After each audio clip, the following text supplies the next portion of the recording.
And I always operate too through the idea that everyone's lazy, even though some people aren't as lazy, but like the human brain innately is a lazy organ, right? Or it wants to do everything with the least resistance possible. So I'm always thinking about like, are they really going to do it this way, right? And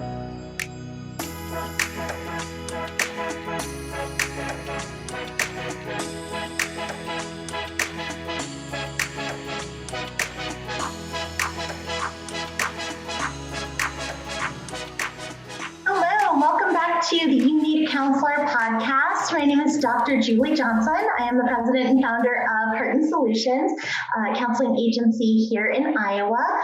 So if you are in Iowa and you are looking for a counselor, go ahead and give us a call and you can come visit us at any of our 7 office locations.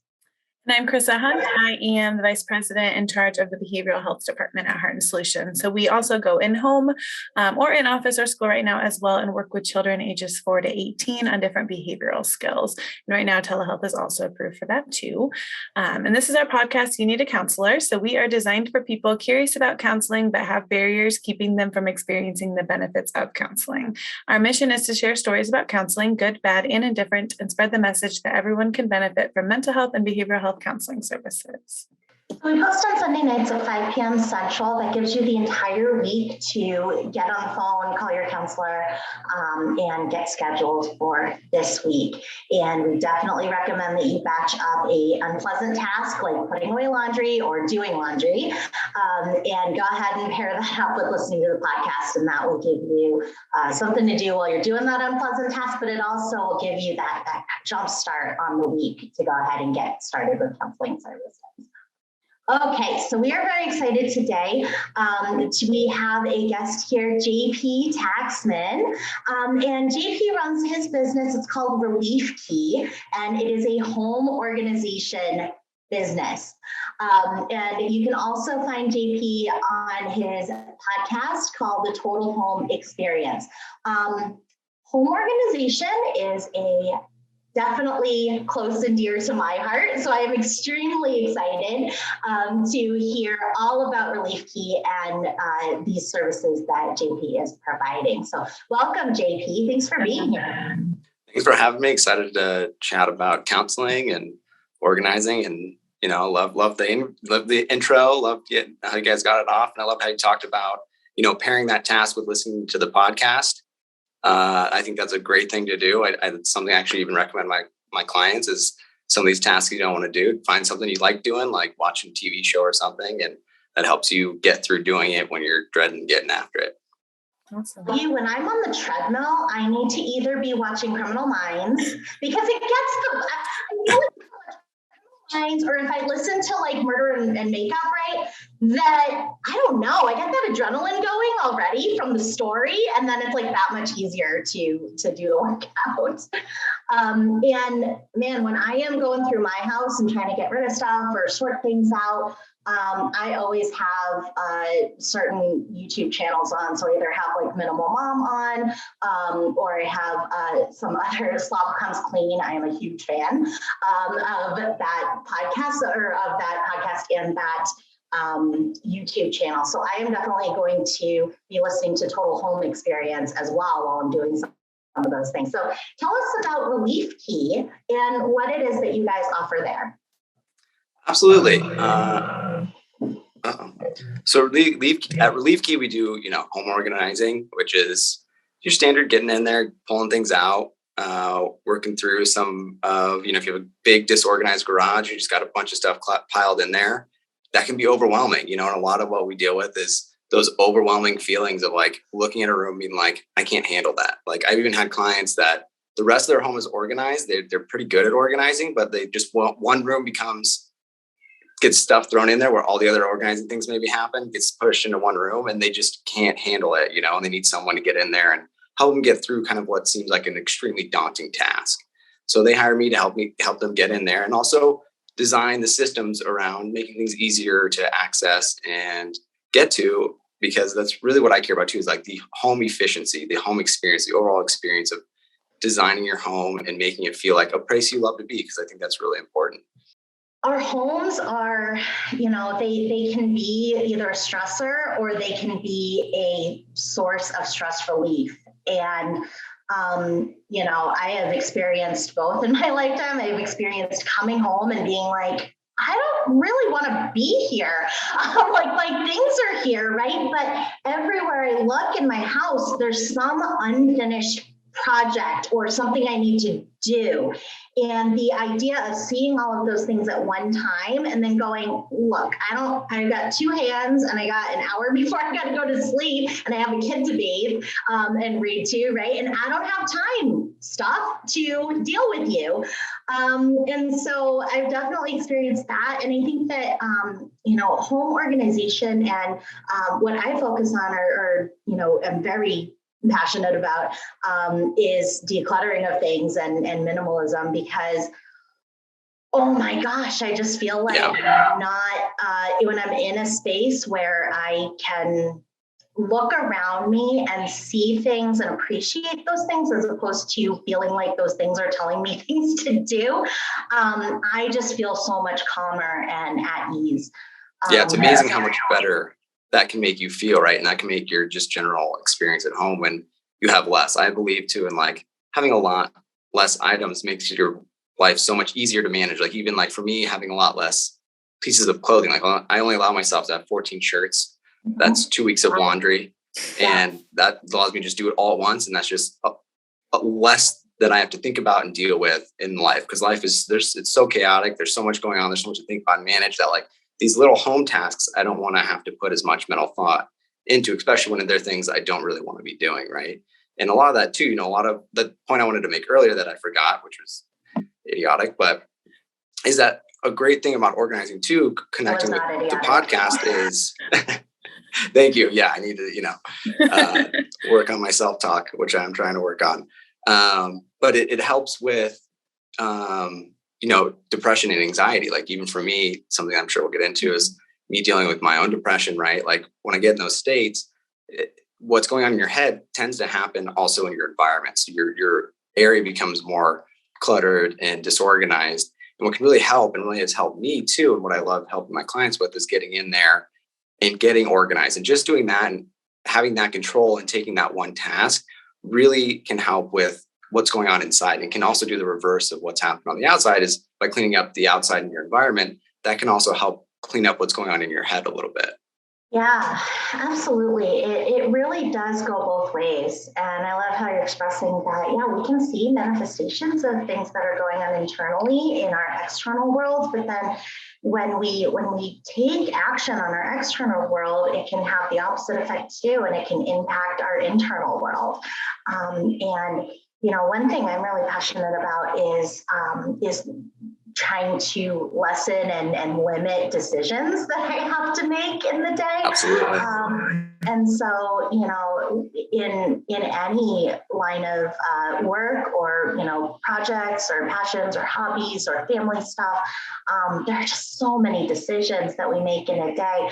And when we get to limit the amount of clothing that we have to choose from, or when we limit the amount of types of food that we have to choose from, it does free up so much emotional energy. And it frees up so much of that decision energy to be able to go, no, this is what I'm wearing, because this is the next item in my closet, right? And guys, if you are batching up your laundry right now, try this. Put an outfit together. Put together your outfits, hang it up on the hanger. And that is the outfit, and that is the next outfit. And if you don't want to wear that next outfit, get rid of it, and then wear that next outfit. This is the process that we do with my daughter's books too. My daughter's 5, and she just, how books accumulate because they're great gifts, right? And they don't feel like clutter. They feel like, well, this is useful. This is educational. Everyone, books are great. You can't get rid of a book. So but books can get so overwhelming when they're everywhere in a child's room. And so we have a bookshelf for my daughter, and we can only keep the amount of books that are on that bookshelf. And if we get new ones, then other ones have to go. And there's little free libraries everywhere, which is so great. And then every night, 3 stories, and we pick the next 3 on the shelf, and then we move them to the other side of the shelf. And if she's like, I don't want to read that story, that story's going away. I like it. Then why I like do I it. have that story, right? When it comes up on the rotation. But that just something like that, and we talked about systems, just those systems, putting those into place, that eliminates so much fighting and challenges at bedtime, right? Because it was always like, pick out the 3 stories. I want this one. I don't want that one. I don't want this one. And when we go, no, what are the next 3? If you don't like that one, that's fine. We'll pick the next one, but that one we're going to give away. That's a phenomenal system. I mean, I might even steal that little one there and start using it for my clients. Because that's, I mean, especially with books, it can be really challenging to know what to do because you don't want to get rid of them. But when you can do that, and that helps you. I like that you have like the system of moving them up, right? And moving them through, because then that's a great way to filter which ones. Because sometimes you'll be like, well, we'll look and see later, what we want to get rid of. But a lot of people don't go back and make that conscious thought to like refilter things. So you built in a really nice filtering process to help you make sure that the system is staying in place and that it's not getting chaotic or overwhelming.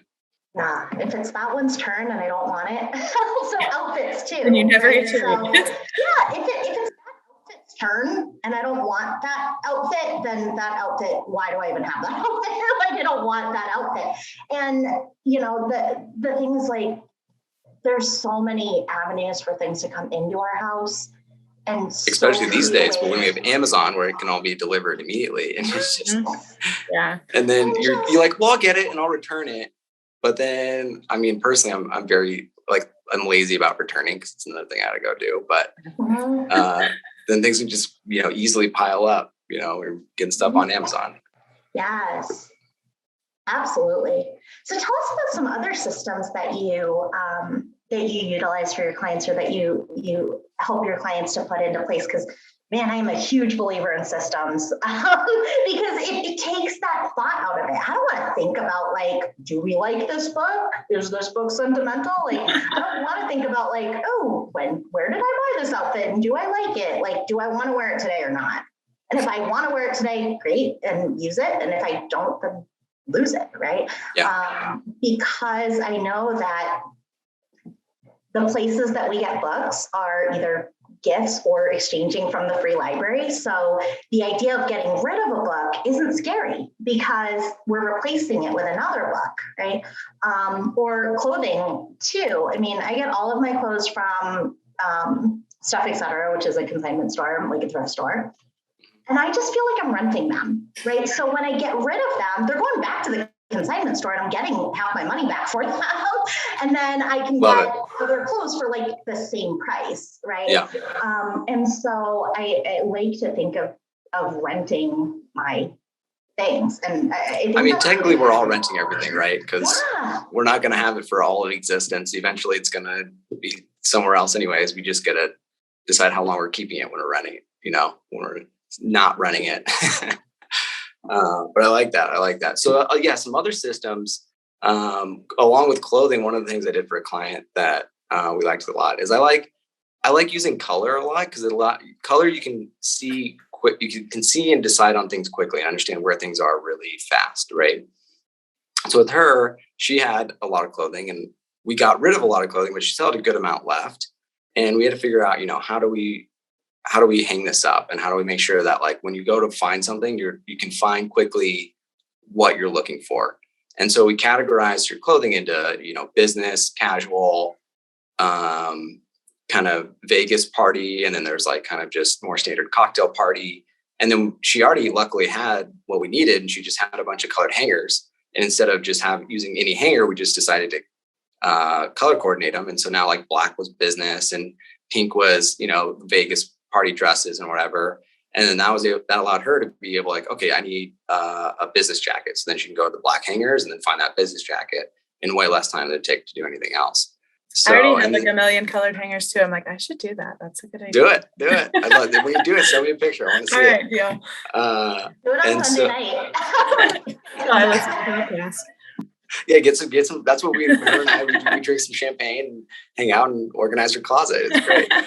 So just do that, So then another thing I like to think about, and like I always tell my clients and what's really important to me, because my background is in user experience design, which I don't know if you're familiar with that profession. It's designing basically websites and software, right? So that's deciding where that button's going to be. Are the edges of the button curved? But more importantly, like how does the person move through the website? So what's the user experience of, is it intuitive? Do you understand that that button's supposed to do that? Does that icon indicate correctly what this button's going to do when you press it?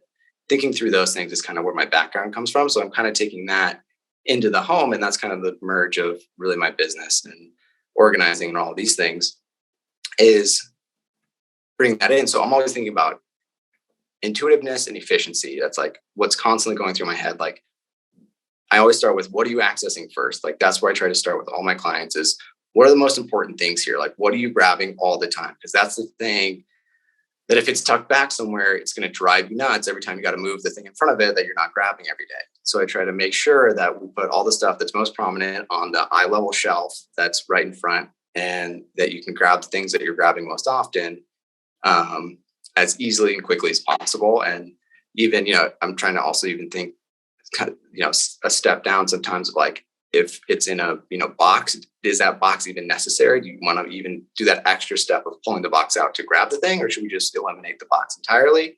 And a lot of these things is talk through about what the client likes and what they don't like and what they're comfortable with and not, and how they, and other steps of like, if we take that box or that container, like the plastic, maybe clear containers, and we keep everything in there, like you might want it all in there because sometimes you might grab it all and take the whole thing out. So then there's a little bit of added use case for it that might be worth having to kind of pull it out a little bit every day for that extra added benefit when you need the whole box.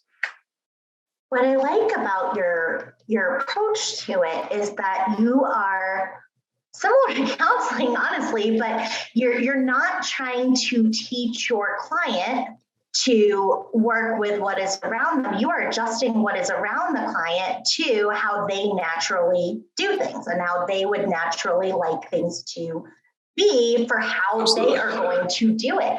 And I think that's really such a key thing. I think that with organization, and I think that sometimes we get into this trap of like, this is how it should be, like this is how we should put things, and this is where I should keep things, but like, am I actually going to use that system?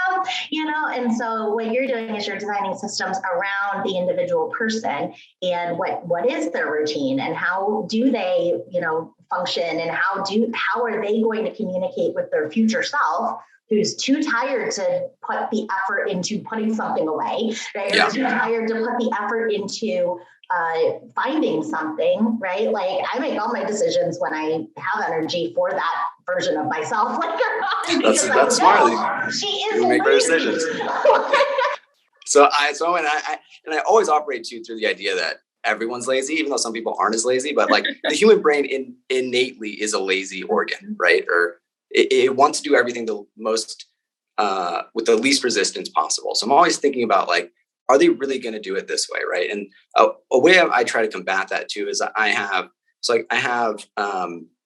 3 steps, but I have about 4 or 5 sessions that I urge my clients to go through. They don't have to, but I urge them to do the extra sessions to really iterate and figure those things out. Because like the first time we do it, so we go through, it's the pull, purge, and prep phase. So that's kind of, we're pulling everything out. We're going through it, right? We're doing like deciding what to keep, get rid of, throw away. And then we're prepping it. So we're putting it into categories to kind of decide where we think it's going to be placed. And then you have the place phase, which is then we put it away and we decide, okay, we think this is, it's our hypothesis. We think this is where it works. Like based on the information you gave me, I think this is where this should go, right? It's hard to know for sure because I'm not seeing you use the system every day. I haven't seen you really interact with these items consistently. So I'm making my best guess, and you kind of are too, because most clients haven't really thought through how they're operating in their home consistently. So then from there, like what I try to do is I have the done well, and then done right sessions. So like getting it done it's kind of already done when we've placed things, but I try to have that extra done session to like come back one more time and like, let's take another look.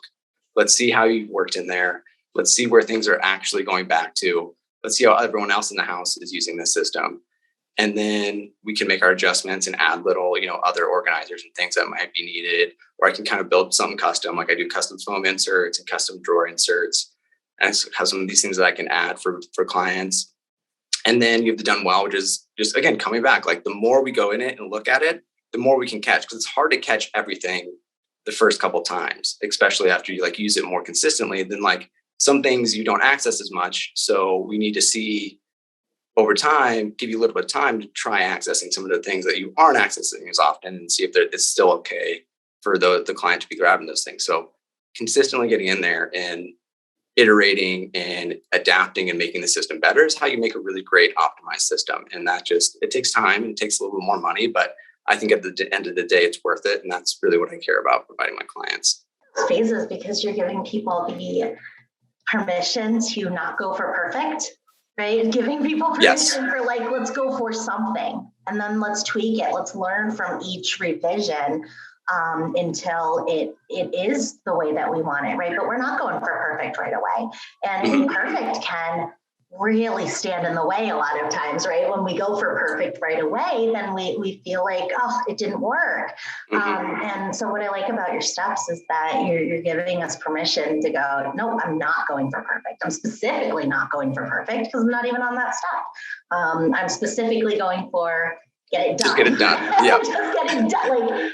Done is good, and then being able to use that information that you can gather from having it done to improve it and continue to tweak the system.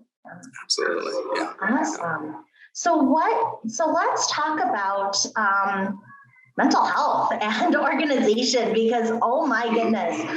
The DSM-5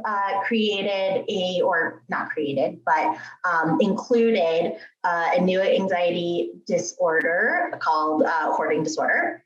And that was not previously in the DSM-5. So that was not previously a diagnosable mental health disorder. Now it is. And I always still think of the DSM-5 as new. It's not that new. It's 2012, 2013. Wait, what's the new one called?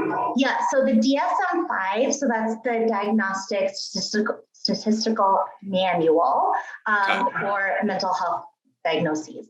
And previously, hoarding disorder was not in the previous. Oh, okay. Hoarding, sorry. Yes. Gotcha. So hoarding disorder is actually in there, and it's under, and I always thought this was fascinating, it is categorized under the anxiety disorders. And when I heard that, I went, well, of course it is. But I really thought about it as an anxiety disorder until they included it in there and put it in that section. So tell us a little bit about, I would love to hear about your personal experience with kind of how these things help you, and what is your experience with anxiety or depression related with these things, and how can these things help us with those things? Yeah, so dealt with depression for a good deal of my life. It kind of emerged in high school, and I've just been mitigating it since then, and made a tremendous amount of progress when I left college and just started to I moved to Phoenix with making that was one of my big steps to, as an effort to be okay, I think I have kind of the seasonal affective disorder, because I was living in Colorado and I felt like it got a little worse during the winters. So I was I need to go somewhere warm. And so I moved out to Phoenix, where I live now. And it's honestly one of the best decisions of my life, because I love Phoenix. I met some great people here. But it really, when I first moved too, it's not it was cleared up. It's still not cleared up. I've been able to manage it better. But a lot of it has been, in the beginning too, is when everything was just feeling terrible, I was well, at least it's warm out. At least it feels nice. I can go for a run. And that just helped me feel just a tad bit better about what I was going through at the time. Right. And so then I slowly developed and worked on other things to help me manage and deal with the depression, calling friends when you're in it, which I still am not as good at times. But eating well, exercising, Sleeping well is really important, which I've been dealing with lately because I've also been kind of dealing with a lot of anxiety, building a business, very challenging, extremely stressful, you know.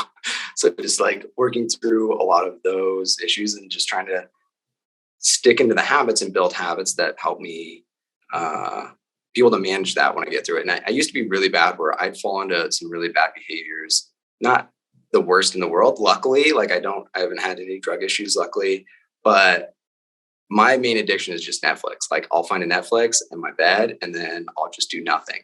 And then I feel worse and you get in the spiral. And then it's just like, what do I do? So again, one thing I try to remind myself is like, okay, if you're in this, like just I try to focus on one thing, right? One thing, just one damn thing, whether it be, okay, go fold your laundry or just go make something, like go in there and just start it. Like you don't have to finish it. It doesn't have to get complete. Like just go work on it for 5-10 minutes. And then if you do that, you've done something, you've committed to yourself and you've made an agreement with yourself that you executed on because it wasn't too crazy.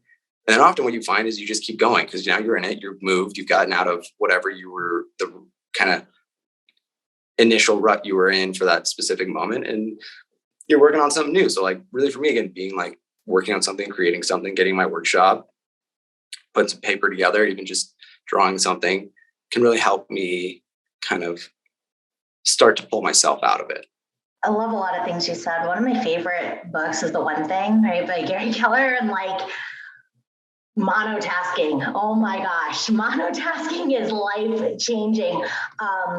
We have so much overwhelm. We have so much temptation to multitask, and there was such a big push in like the 90s and even like the 80s and the 90s, right, of like multitasking. You can do it all. Yeah, get twice as much done. Like, no, what they mean is like get twice as much done, half as well.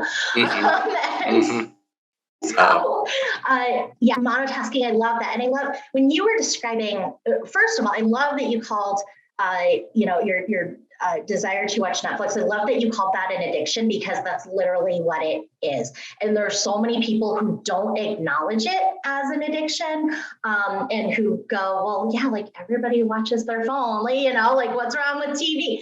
Nothing's wrong with TV, right? But when it becomes a compulsion, when it becomes that addiction of like, where do I go for comfort? I go to my phone, right? Where do I go when I'm bored, anxious, unrestful, sad, angry? I go to my phone. That's where those, we can build those patterns because it's to the detriment of those other things that we want to be doing. So I love that you acknowledge it as an addiction because, I'm in 12-step program and that is the first step, my friend.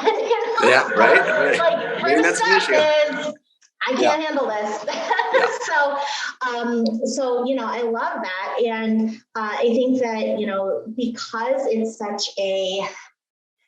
so common, it doesn't get that identification yet, right? Of no, this is an addictive behavior. And it causes us problems, right? But we think, well, everybody has that. So I love that you said that. I also loved one of my mantras when I'm feeling overwhelmed with like my house or even just like work or, Krista and I know building a business is not easy and it is super stressful all the time. But, when I sit and I look at 200 emails or when I sit and I look at, my house or my kitchen and things that need to be done or my to-do list, my mantra always is do anything. Do anything. And so when I say to myself, okay, because I'll always question, well, what should I do, right? What's the next thing to do? What's the most important thing to do, whatever. And I always got to stop that line of thinking and go, do anything. Yeah, just do something and then that'll get you on to the next things and then you'll figure it out. And then when that's done, do anything else. Literally anything.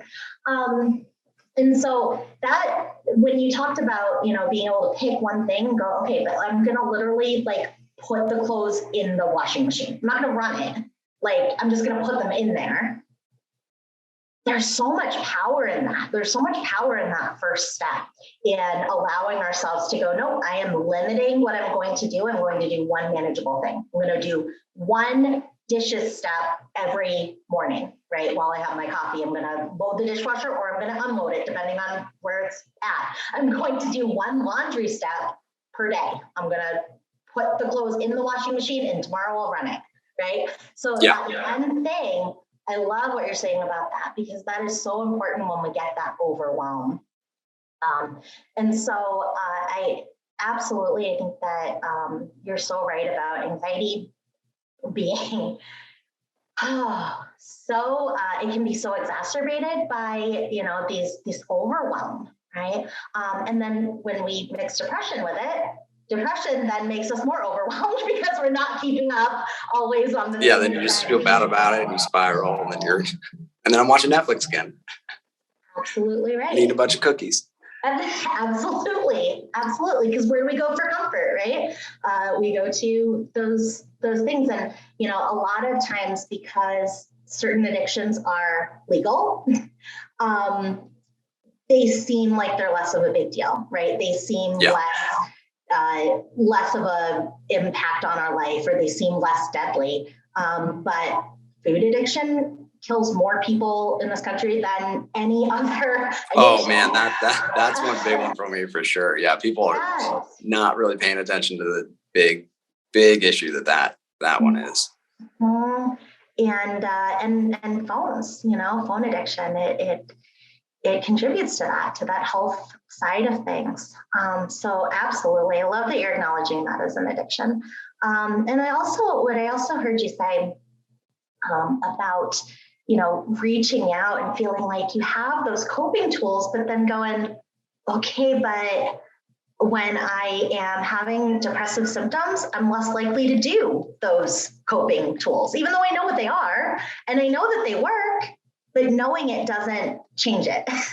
And so what I like about and then you feel worse when you don't do it. You're like, I know I need to be doing these things, but then you feel, again, it comes back to that anxiety, and then the depression and the overwhelm comes in. You're like, I need to be doing all these things, and then I'm not doing all these things. And then you're just like, again, you get back in the patterns, and then again, it comes back to just do that one thing. Just make it easy on yourself. Yeah, do the one thing. I love it. And gosh, I've had anxiety. I had severe social anxiety when I was a young child, and then severe generalized anxiety disorder just throughout my entire childhood. And I just thought that was my personality. Like, I didn't know I had a personality. I just thought that was my personality, and didn't realize that, like, no, that's not my personality. That's this disorder that I have, and that's those symptoms that I have. That's not who I am. And I have always struggled with depressive symptoms, and it's so secular, right? So when we're not having those symptoms, we feel like, man, I'm a competent person, right? Like, I can do things. I'm like, cool. But I'm like, I can do anything. Yes, it's all possible. In those symptoms, it's like, it kind of makes it worse because we know we can do it. Yeah. How do I get back there? First of all, is what I always wonder. And then it's like, why do I slip back? And then I'm like, I was feeling so good. Everything seemed so possible. And now nothing feels possible. Can I do this? Am I capable? All those things and thoughts start to slip in. You're like, oh, well, you just keep going. The other thing is that's one thing I did too when I started my business is I wrote on the whiteboard, you're going to fuck up. You're going to mess up. You're going to be too tired. You're going to have too much to do. And I just wrote that, and that's okay. Just keep going. And so I was like, when I was, going through it, and I'd look up the whiteboard, be like, okay, a minute. I already told myself it's okay to go through this. Mm-hmm. And then it's okay. And then just keep going. Like, that's the main thing. Like, especially in entrepreneurship, you only fail when you quit. And it's just, you got to keep moving despite whatever's going on. So true. That's so true. Consistency, consistency is the key to success. Just keep on going, and that longevity, right? Because like you talked about with your clients, every time we make a new mistake, we learn from it. And as long as we learn from those new mistakes, let's keep making new mistakes. Why not? We're learning from it every single time. Let's just not make the same mistakes. Let's make new ones. Yeah, absolutely. Yeah. That's one of the values of my company, make mistakes and try to learn from them. Mm-hmm. It's essential. Absolutely. One of my, whenever I'm doing running, so Chris and I do races like half marathons.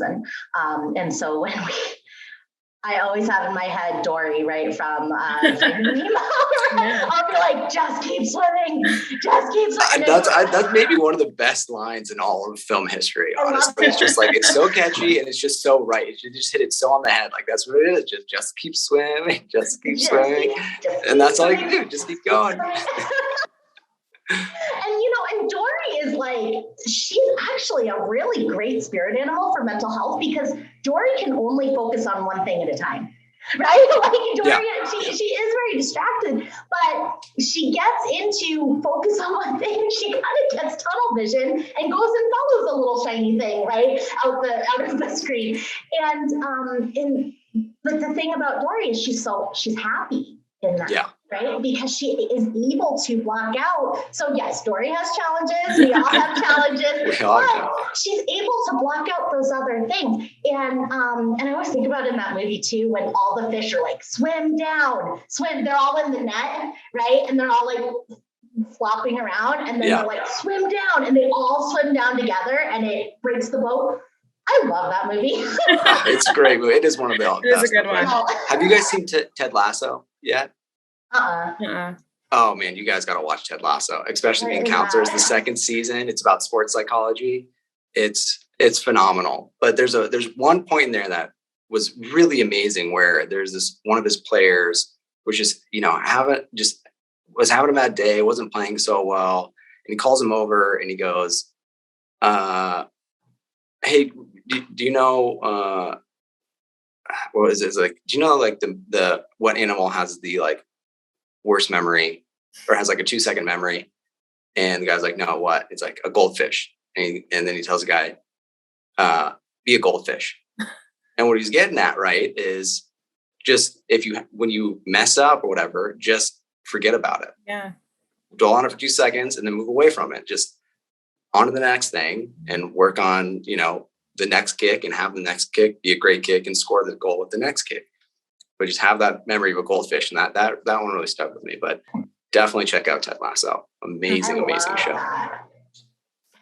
It reminds me of The Lion King when Simba gets hit on the head, and then he says, "Ouch, that hurt." And he said, "It doesn't matter." He says, "Why did you hit me in the head? Right? Why'd you do that?" And he says, "It doesn't matter. It was in the past."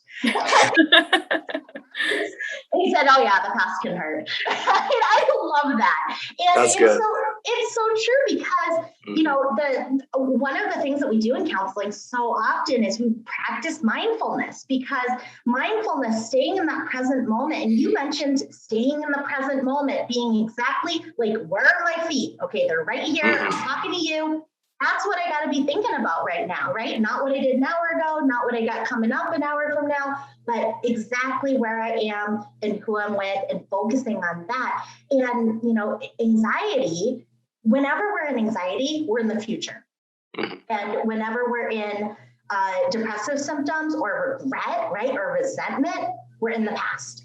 But the present, there's no reason for that in the present, right? Because we get to choose the present. We don't get to choose the past, and we don't get to choose the future. But we do have control over right now, this minute. I could be standing outside in 2 seconds if I want to, right? I can stand up right now and walk out of here, right? And so we have choice over this moment, but we don't have choice over the others. And so, I love what you're saying, because it really does speak to those mindfulness techniques of just like, where are my feet? Right? Being able to just focus and be here now, experience the present as much as you can. As again, meditation is definitely key, which I could definitely do a little bit more of again. But yeah, it's and I interviewed him on my podcast. One of my good friends, Justin Tanner, he's a neurobiologist. Basically, like Neuralink and like all the brain, he like puts chips in like 8 brains and like studies it. So he studies the brain. He's a researcher. He's a fascinating guy. And all that, I was like, so what do you like recommend for like calm, or, like just better experience in the home or whatever? And his main answer was just meditate. And so it's interesting that like this brain researcher that is using all this fancy technology, she's like, yeah, meditation is the key. Yeah. Love it. It's so true. It makes such a difference. And when I think about items and things, right, and holding on to things that maybe we don't need, or having things be in places that aren't actually suited to like how we're going to use them, I like to use this also when I work a little bit with people just to help them with some of this kind of stuff. It's a side thing. But one of the things that I like to use with people is I hold up, and I did this to Krista. She cleaned my closet. Sure did. So I'll hold up an item, right? And I'll say, why do you have this? Like, why is this in your house? And then usually it's a story about like, well, for the future, right? Some imagined future, or it's like, well, that was what I used for. Yeah, like something you used to me like 8 years ago. Have you ever used it? Yep. No. Okay, I hear it all the time. Yes, and so this is an item. Well, this is an item from the present because I'm drinking out of it. But so many of the things around us are items from the past. And we know that when we are in the past, when we have items around us that bring us to the past, it can set us up for those resentments, those regrets, right? Yeah. And then we have items that we're saving for the future, right? Some imagined future where like, I don't have enough coffee mugs, right? Or like where there's right, no yeah. Or I I just might need that thing. I always tell my clients, I'm like, you might, but like, if you do, just buy another one on Amazon. Like this thing isn't like expensive enough for you to not be able to just buy it. I know it might be nice to have it around, but if it's just going to sit and take up space and you're going to need it in 2 years, just take that time in 2 years to go buy a new one. Don't keep it around. But there's a lot of clients have tough times too with gifts, right? Gifts, getting rid of gifts because you feel back. Someone gave it to you. That's very nice of them. But I'm almost like, do you really like it? Do you want it in your home? And they're like, no. I'm like, then it's okay to get rid of it. Like the gesture is what mattered. It wasn't the thing that they actually gave you. So you don't have to keep the thing unless you like really need to be reminded of them every day. And then you should leave it out. Otherwise, it's just taking up space. And thank them, in your mind for giving you that thing. Thank the thing for allowing the gesture to occur, and then send it on its way and leave space for the next gift that they give you that you actually want to have around. Yeah, I love that. Yeah, gifts are so tough. I feel like gifts you kind of got to get out in front of, has been my experience, right? Of like, and there's a lot of stigma is probably not the right word, but it's kind of like a faux pas, or seen like a faux pas to like ask for what you want as gifts, right? But man, I love that. I find that makes such a big difference. Just like in October being like, okay, anybody that I'm buying gifts for, like, what do you want? It's way. I think I was watching a good YouTube video the other day about a guy that talked about gift giving, and I'm not going to be able to pull it off exactly the way he put it, but basically like there's a couple of ways to do gifts. There's ask for what they want, but then instead of just giving it to them, you can present it to them in a very fun and unique way where like you send them on a scavenger hunt to go get it, or, you surprise the time at which you give it to them. You don't give it to them right on their birthday. You give it to them a day or two before at like a nice dinner or something, right? So that's another way. There's another way to give gifts, he said, that is about personalization, which is one of my favorites because a lot of my business is in custom and personalizing. And so like, but I've always think like, I have to build it from scratch. Like I made my mom's wedding ring and her and her new husband's wedding rings. Oh. And I was like, I need to put all this effort into it. But then he gave me this really bright idea of just like buy something. And then I have even in just like a heat like knife engraver, and then just engrave their name on it, and then it gives it that personal aspect, but it doesn't have to be something that's even more than $15. Absolutely. I love that. Some of my favorite, my husband's actually really great at gift giving. And I think it's because he gets me. So gifts are not my love language. They're like my lowest love language. Acts of service are my love language. Okay. But like for anniversaries, for example, my husband will always do something funny and cute with like the traditional gift for that year. And so like when it was wool, for example, it was like wool and copper. And so he like took all these like rolls of pennies and like put cotton balls on them and made like a sheep scene out of it. And it was hilarious. Oh. And he put like Rolos on it where it looked like cow pies and stuff. It was so funny. And I was like, hilarious, right? And like, one year it was iron. And I'm just not a person who wears jewelry, right? So it was the iron anniversary. And he had me open it and it was a ring box. And I was like, okay, like bracing myself to get a ring. And I opened it and it was like the little iron from the Monopoly set. We don't have Monopoly. He like bought a secondhand Monopoly set and like got the iron from it, like put it in the ring box and was like, oh, that's clever. I like it. Especially that he got you. I think the best part is that he knew something about you that you wouldn't like rings. And so he like gave you a little misdirect, thinking he got you a ring. Threw me off the track. Yep. And those are so fun. Or like, concert tickets or something like that, theater tickets. One time he wrapped them in literally, like he must have saved boxes for like 3 months because I opened up this giant box and then there was another box inside wrapped. So I unwrapped that and there was another box inside. And then I get to this like little tiny box and it had like concert tickets in it, right? But I had opened like 20 boxes. That's phenomenal. Environmentally friendly, but super fun because the experience, right? I wouldn't remember those concert tickets or that gift. If he had gotten me a sweater, I wouldn't remember that experience of that gift. But because of the way it was presented, I remember it. Right. Yep. And it adds to our story. And so I love what you're saying about make it an experience. And that is more important. That's more long lasting than the gift itself. 1000%. It's all about the experiences we have with people, I think.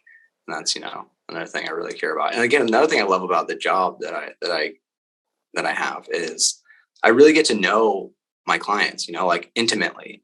It's very unique that you get to go into someone's house and literally learn about everything they own, right? And learn about their whole lives. And you're sitting with them for hours too. So you're sitting with this person for hours, just talking about life and parents and who each other is. And then you're also seeing photos of, they show you photo albums. They show you like their important mementos and things. And that's something that I really enjoy about this job is like the relationships that I get to build with people through working with them and helping them get organized. And then I get to see that feeling of relief that they experience once it's complete and that they feel better. And then I just got to help this person who's slowly become my friend. Like, an archaeological dig of sorts, right? Like it's an archaeological experience. You learn about people through what they have in their house. And I think that's such a cool way for you to get to know your clients, but also for your clients to get to know themselves and what these things mean about who they are as a human. I think that's such a cool way to do it because, we say in the counseling world, like we're not designed as human beings to face these challenges alone. We're just not. And I can't be objective about my own emotional stuff, right? Like I can't see my irrational thoughts. I just can't see them, like, because they're my thoughts. And the same is true with something that's been in my house for 15 years, right? And like, that's just where it is. That's just where it goes. You just accept it as it's there. But maybe we need to take another perspective on it. Like, exactly right. We need that external perspective. We need somebody who can be objective about our stuff and be like, okay, but like, do you wear those slippers? Well, no, but like, that's where my slippers go. Okay, but like, have you ever worn those slippers? Nope. Should we get rid of the slippers? Yeah. Okay. That was that easy. Absolutely. And if you want to wear them, like, where do you put them in your system, right? So that you do wear them, so that they are being triggered to wear them. So I love this conversation. And honestly, like, we're running out of time, but JP, would you come back in January for a second episode? Yeah, absolutely. I'd love to. That'd be great. I've had a great time on this one. This has been a lot of fun. Awesome. Yeah, we are running low on time for this episode, but I'd love to do a two-parter here because I feel like we could probably talk for another hour at least. Easily. Went by fast. Awesome. All right. So, JP, we're going to wrap up with our wrap-up question. So if you could give a suggestion to somebody on the fence about starting either counseling or having somebody that can be objective about your stuff come into your house, what suggestion would you give that person if they're on the fence? So I'll do both. So for counseling to start, a lot of people just need, and I mean, it plays into both, honestly, you need that person that's going to be there and just be a mirror for you. You know, that's what counseling can do a lot, is it can just show you things. They're not necessarily there to tell you what to do. They're there just to reflect what's going on in your brain to help you see something you otherwise wouldn't have seen. Right. And that's that's like one of the benefits I got from counseling is like, there's some things where I would act in a certain way or kind of be thinking certain ways. And then she'd ask a certain question and I'd be like, okay. And then it made me, even if it made me question it for a second, I could either be more certain in my belief because I rejustified it and rethought through something that I needed to think through a little further, or I'd be like, oh, I was completely wrong there about that way I was thinking or that behavior about me or someone else. And that's something that I think counseling can really help with. And especially people who have had, serious traumas and dealt with some serious things, is going through counseling just to help you really uncover some of these aspects of your mind and subconscious that you have trouble accessing or getting to is a big reason I'd recommend getting counseling. Getting, someone to help with your home and organizing. That's just helping someone, similar aspects. They're very kind of similar in different ways, but someone there to help you, again, ask those questions that you're not asking, that you haven't asked yourself or might not ask yourself, and just someone to help you get through it and be there while you work through getting your home more organized and put together can really help out. Yeah, absolutely. I love that. You're like if mental health counselors, right, we're going through all the clutter and junk in our minds, you're doing it in the physical world in somebody's home. And I think there's such a mirroring of, because these things they work, right? Like being able to just ask those questions and being able to be objective about somebody's stuff and hear the stories, right? Sometimes all we need is just to say, this is the story about this thing. This is why I'm keeping it. Okay, now I can let it go, right? Because you're my human diary and you know that thing existed, right? And sometimes that's all we need. And sometimes that's all we need in counseling too, is that somebody else heard my story. My story is real. My story is valid. My story exists. Okay, now I can let go of those feelings, right? And same thing for you, but it's physical things as opposed to thoughts, feelings. Yeah, absolutely. So I love that. I'm JP Taxman, and I definitely need a counselor. Me too. So does Krista. Awesome. So if you work with people anywhere in the country, is that right? It's virtual for Reliefkey, or do you go? No, I'm just in Phoenix currently. I'd be willing to, if someone's like, I really need your help, I'd be willing to give virtual a shot, see how it goes. But also, we can talk about, figuring out how to get me out there if you really want me and want me to fly out there, or I'm all about solving problems. So if you really want me, if you really want my solutions and to hire me, just give me a call, reach out, and we can kind of figure out how to make it work. Absolutely. Awesome. So how can people reach you? So if they're in the Phoenix area, especially, how can they reach you to get signed up for Reliefkey? So my website, www.reliefkey.co. That's a great place to go to find me. I'm on Instagram at Reliefkey, same on Twitter, Pinterest, Facebook. I'm on all those. And then again, you can check out the podcast, The Total Home Experience. It's about everything home, but how to make your home more enjoyable, effortless, and easy to live in. Awesome. Very cool. All right, so reach out to JP, and I would love to invite JP back because I feel like we could fill a whole other episode. If you are in Iowa and looking for mental health counseling, definitely give us a call at Heart & Solutions, 800-531-4236. We are doing virtual sessions as well, so phone or computer right now, or you can visit us in person at one of our 7 locations, or you can do BHIS for children in home as well. And like Julie mentioned at the beginning, we post every Sunday night at 5 p.m. Central Time. So save up your laundry or whatever chore you don't want to do this week. Listen to us while you do it, and we can help convince you to call a counselor or to contact JP about Reliefkey as well this week. Absolutely. And you can send us a message on Facebook Messenger or DM on Instagram at You Need a Counselor Podcast. We get messages of people in different states looking for counselors. So if you are looking for a counselor in your zip code, we may not be able to serve you if you're not in Iowa, but we will definitely help you get connected with a counselor in your area. So I'm Krista Hunt. And I'm Dr. Julie Johnson, and we need a counselor. And so do you. Bye. Bye.